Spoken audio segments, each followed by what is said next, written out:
You've been referred to as one of Singapore's hottest startups. Tell us more about CrescoData and why you started the business. So we started the business about a year and a half ago now, and I'd moved to Singapore about 4 years ago, and with my husband's business. And when I first moved over here, whilst I was sort of looking for a job, I started mentoring on the startup scene. And I guess very quickly I realised two things: how much experience I'd had from working in digital both in Europe and also in Australia. So how much experience I had, and then secondly, what growth potential there was in Southeast Asia.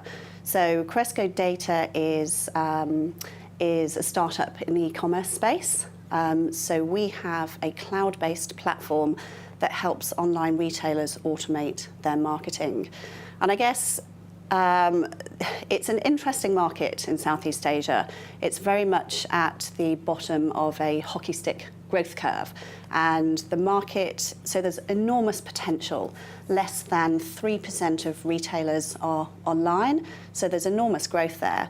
But then at the same time, it's also a very fragmented market.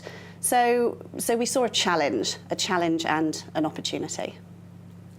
What have been some of the key factors to your fast growth and success in the Singapore market? So I guess one of the key factors to growth and success really is establishing good partnerships. So we've worked really hard at establishing our credibility and our brand. And so as a consequence, we've managed to work with businesses such as across the region, such as Cresco and Lazada, which probably would have been more challenging at this early stage if we hadn't sort of proved ourselves that we were such a professional business and we could do a really high quality job. Why did you choose the Singapore market, and what are some of the advantages and disadvantages of doing business in Singapore from your own experience? So choosing Singapore as a place to set up a business in Asia is great, I guess, from a legal perspective. So I would say that if you wanted to set up a business from a legal framework perspective, the obvious choices are Hong Kong or Singapore. But Singapore government also offers great opportunities in the forms of grants, particularly in the startup space. And as a consequence, there's a really, really active startup scene here. So the government offers grants to first-time startups. They offer great tax incentives. So that's really helped nourish and nurture the startup scene. So there's a great buzz there. The startup community as well is really kind of buoyed by co-working spaces. So there's really been, we've seen a huge growth in co-working spaces in Singapore over the past couple of years. We used to be based out of a co-working space called the Working Capital, and they were awesome because it means that you can either take desks on a fixed monthly fee or day by day, and sort of being in those co-working environments gives you the opportunity to meet other businesses. They also provide some great services like networking events and training, and they bring in subject matter experts who will talk about legal, HR, all of the components that you need when you're setting up a business. So I think sort of creating and having that startup ecosystem is definitely one benefit to Singapore. The other thing that the Singaporean government has done really well is to encourage big businesses to set up their headquarters for the region. Again, there's great tax incentives. It's a really, really easy place to live because there's such a fantastic infrastructure.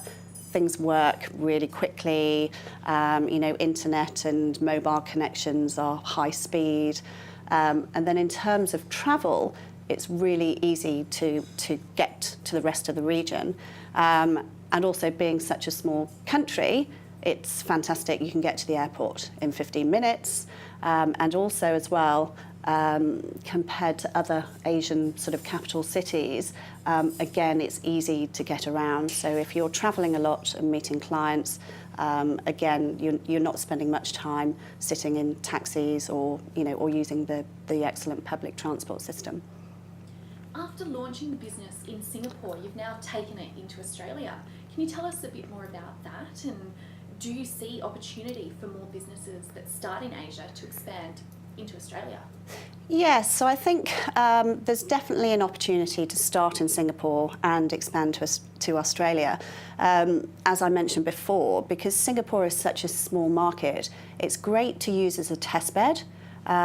You can sort of do a prototype of a product, you can test it with certain user groups, and then once you've got that right and you've got the pricing right, then you can take it into other markets. So that's definitely an angle for people to explore, particularly if they're sort of starting tech companies where they need to do focus groups and use small focused groups to test the product on. And how about the other way around? Do you have any advice for entrepreneurs perhaps starting a business in Australia and looking to expand into Singapore and Southeast Asia? Yeah, so I guess if Australian businesses are looking to Asia, as I said, Singapore is a great springboard into the rest of Asia. You can definitely use it as your headquarters and look for business across the region. One thing I think to be mindful of is it's very difficult to manage clients and relationships from Australia. So whilst it seems close, it's still a 10-hour flight from Sydney. And I guess from a cultural perspective, doing business in Singapore, it really requires a presence.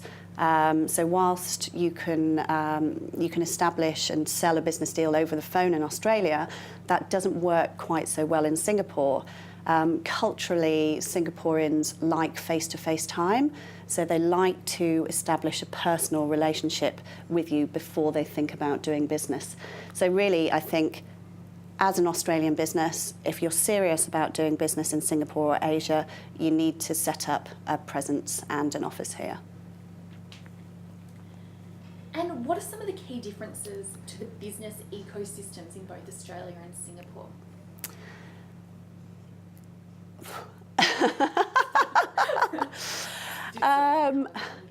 I think one key difference in the business ecosystem that we've noticed, particularly in our space, because we're dealing with automation. So we're dealing with what previously would have been a manual job if people were already, if retailers were already listing in multi-channels. So part of our customer base is retailers who have a human using an Excel spreadsheet to help them manage their different channels, or it's a new concept. So whilst Singapore on the surface can seem very developed from a technology perspective, when you actually drill down and you look at businesses and the processes that they are using, they're quite a long way from automation. So I think sort of a key challenge that presents is selling tends to be a very educational process and can take a lot longer. So I think that whole sales cycle and time taken from initial conversation through to actually winning a deal is very different to Australia. So, you can have a meeting with someone in Australia, you find a need, your company can provide that service and fill that need, and then you can sign a contract, and that can take a matter of weeks.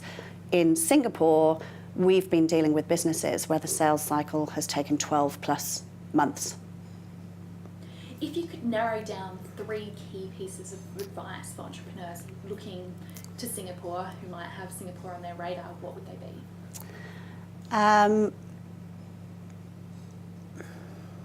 3 key, well, I guess probably my 3 top pieces of advice for entrepreneurs wishing to set up in Singapore.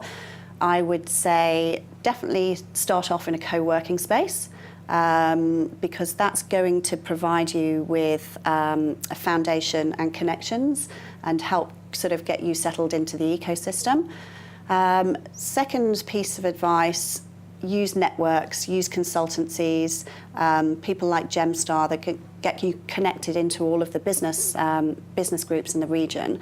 look to all the Australian business networks like Advance, like OzCham, like ANZA, because really kind of making those connections is going to give you sort of foot in the door to businesses.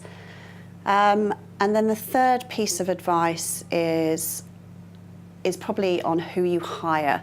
So the first hire locally is critical. And it's also going to be a challenge because you need to find, I definitely advise sort of hiring someone local, and particularly someone also who speaks Mandarin, because that will give you more credibility with clients. And also, obviously, if you're dealing with other countries around the region, you do need those local language supports. But the challenge will be finding the person that understands your business from a cultural perspective, as well as doing business in Singapore. So I think, good people to hire are definitely sort of Singaporeans who've been to university overseas, and there's a lot of Singaporeans who've been to Australian universities, so they have a passion for Australia, they understand the Australian business environment, and obviously have those local connections. And with CrescoData, where do you see it going in the future? What's your vision for the next perhaps 5 years? In terms of CrescoData and where we're heading as a business, I'd like to see us expand regionally. So, as you mentioned previously, we've started doing business with companies in Australia. We just signed our first Taiwanese client a couple of weeks ago. We've also launched with a partner in India. So definitely regional expansion is on the cards for the next few years.